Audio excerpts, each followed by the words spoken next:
अपराध की दुनिया का एक बेताज बादशाह, जिसकी अंत शुक्रवार को एसटीएफ के द्वारा एनकाउंटर में कर दिया गया। अपराध की दुनिया का एक ऐसा शख्स जिसके नाम सुन करके अच्छे अच्छों के कान खड़े हो जाते थे।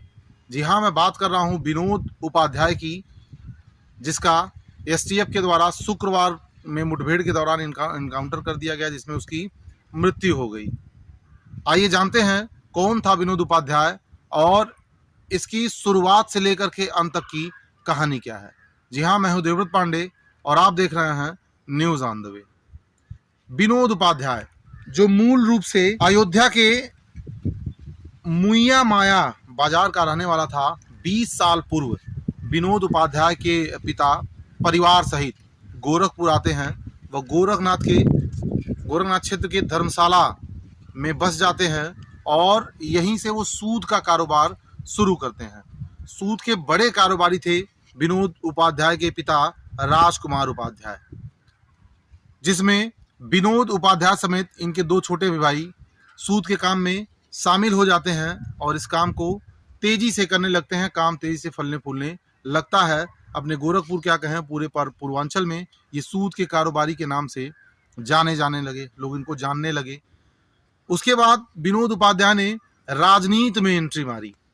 सन 2002 में विनोद उपाध्याय ने अपने एक समर्थित प्रत्याशी को गोरखपुर यूनिवर्सिटी के उपाध्यक्ष पद के लिए मैदान में उतारा और संयोगवश उनका वो प्रत्याशी वो चुनाव जीत जाता है। 2004 में अगले चुनाव में एक प्रत्याशी को और ये मैदान में उतारते हैं, लेकिन उस प्रत्याशी की उम्र ज़्यादा होने के कारण वो चुनाव नहीं लड़ पाते हैं, जिससे उनको चुनाव से बाहर कर दिया जाता है।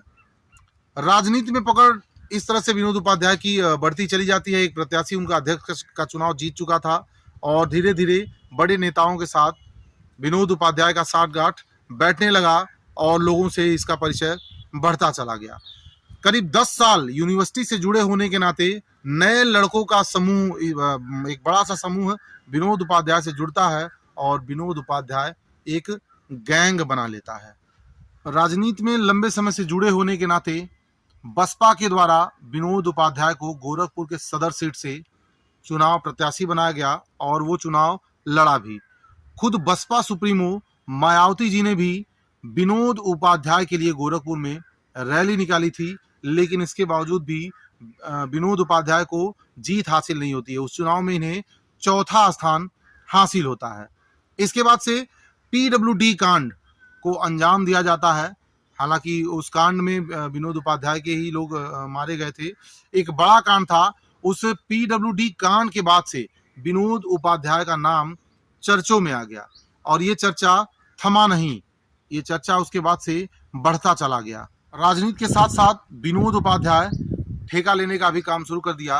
रेलवे के ठेकों के साथ साथ एफसीआई के भी ठेका को वो लेने लगा। एक बार हिंदू युवा वाहिनी के एक बड़े नेता से उस ठेके को लेकर के विनोद उपाध्याय से बहस हो जाती है, जिससे विनोद उपाध्याय अपने गुर्गों के माध्यम से उस बड़े नेता को उठवा लेता है और गोरखपुर के विजय पिक्चर पैलेस, विजय चौराहे से लेकर के गणेश चौराहे तक उसे पीटते हुए ले जाता है। वो बड़े नेता माफी मांगते रहे, छोड़ने की विनती करते रहे, लेकिन इनके गुर्गे और ये स्वयं उनको पीटता रहा और गणेश चौराहे तक ले गया। उस मामले में भी बाद में एफआईआर होता है, लेकिन उस मामले में भी इसके ऊपर कोई कार्रवाई नहीं होती है। माफिया विनोद उपाध्याय पे कुल 39 मामले दर्ज थे, जिसमें हत्या, बलवा, साजिश, मारपीट, हमला, गैंगस्टर एक्ट, आर्म्स एक्ट के तहत कुल 39 मुकदमे माफिया विनोद उपाध्याय पे दर्ज थे। विनोद उपाध्याय के एनकाउंटर से पहले गोरखपुर पुलिस विनोद उपाध्याय के लगभग 4 करोड़ की संपत्ति को सीज कर चुकी है। बता दें कि विनोद करीब 7 महीने से फरार चल रहा था। क्राइम ब्रांच, एसटीएफ, वो गोरखपुर पुलिस इनके पीछे पड़ी हुई थी और लगातार इनकी तलाश जारी थी। कभी खबर आती थी कि विनोद उपाध्याय नेपाल में छिपा हुआ था, तो कभी खबर आती थी कि विनोद उपाध्याय थाईलैंड चला गया है। लेकिन बीते शुक्रवार को एसटीएफ को जानकारी होती है कि वो सुल्तानपुर में छिपा हुआ है।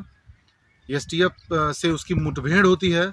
मुठभेड़ में विनोद उपाध्याय का अंत हो जाता है। तो ये थी एक छोटी सी कहानी विनोद उपाध्याय की। अगर वीडियो अच्छी लगी हो तो ज़्यादा से ज़्यादा शेयर करें, लाइक करें, कमेंट जरूर करें। सबसे आवश्यक और विनम्र निवेदन कि अगर आप हमारे चैनल पर नए हैं तो चैनल को सब्सक्राइब जरूर करें। जय हिंद।